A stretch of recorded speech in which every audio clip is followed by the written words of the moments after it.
সপ্তাহ জুড়ে ব্যস্ততার কারণে পরিবারকে সময় দিতে পারেন না বহু মানুষ। তাই ছুটির দিনগুলোই হয়ে ওঠে পরিবারকে সময় দেওয়ার একান্ত দিন। গোটা সপ্তাহের দীর্ঘ ব্যস্ততা শেষে অপেক্ষার পালা ফুরায়। এমনকি কর্মজীবী বাবা মায়ের কোলে আবারও সন্তানদের আনন্দময় ফেরার দিন হয়ে ওঠে এই ছুটির দিনগুলোই। তবে সব অপেক্ষার শেষটা সুন্দর হয় না, আর ভাগ্যের নির্মমতায় এবার চোখের সামনেই পুড়ে ছাই হলো একটি পরিবারের সবকিছুই। রাজধানীর উত্তরার 11 নম্বর সেক্টরের একটি আবাসিক ভবনে ভয়াবহ অগ্নিকাণ্ডের ঘটনা ঘটেছে, আর সে দুর্ঘটনায় 6 জন মারা গেছে বলে জানা গেছে।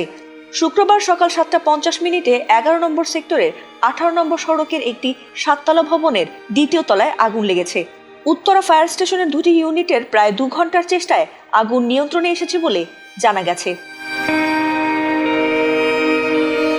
নিহতদের মধ্যে 5 জনের পরিচয় জানা গেছে, আর তাদের 3 জনই ছিল একই পরিবারের। তারা হলেন ফজলে রাব্বি, তার স্ত্রী আফরোজা আক্তার এবং তাদের 2 বছরের ছেলে কাজী ফায়াজ রিশান, হারেস ও তার ছেলে রাহাম।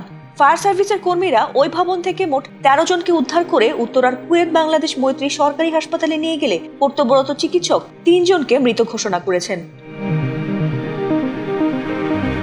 মৃতদের পরিবারের সূত্র থেকে জানা গেছে, ফজলে রাব্বি ও তার স্ত্রী আফরোজা দুজনেই ছিলেন কর্মজীবী, যার ফলে তাদের 2 সন্তান ফায়াজ ও রাফসানকে উত্তরাতেই তাদের নানির বাসায় তারা রেখে আসতেন। তবে শুক্রবার ছুটির দিন হওয়ায় গত রাতেই ছোট ছেলেকে নানির বাসা থেকে নিয়ে আসা হয়েছিল একসঙ্গে পারিবারিক সময় কাটানোর জন্য। তবে সকালের শুরুতেই ওই বাসায় আগুনের সংবাদ পান স্বজনরা। পরে হাসপাতালে তাদের মৃত্যুর খবর জানতে পারেন বলে জানিয়েছেন তারা।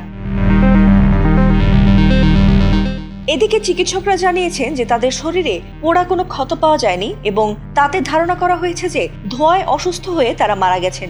যদিও আগুনের সূত্রপাত কোথা থেকে হয়েছে তা না জানা গেলেও গ্যাস লিকেজ থেকে এমন অগ্নিকাণ্ড ঘটেছে বলে প্রাথমিকভাবে ধারণা করেছে পুলিশ।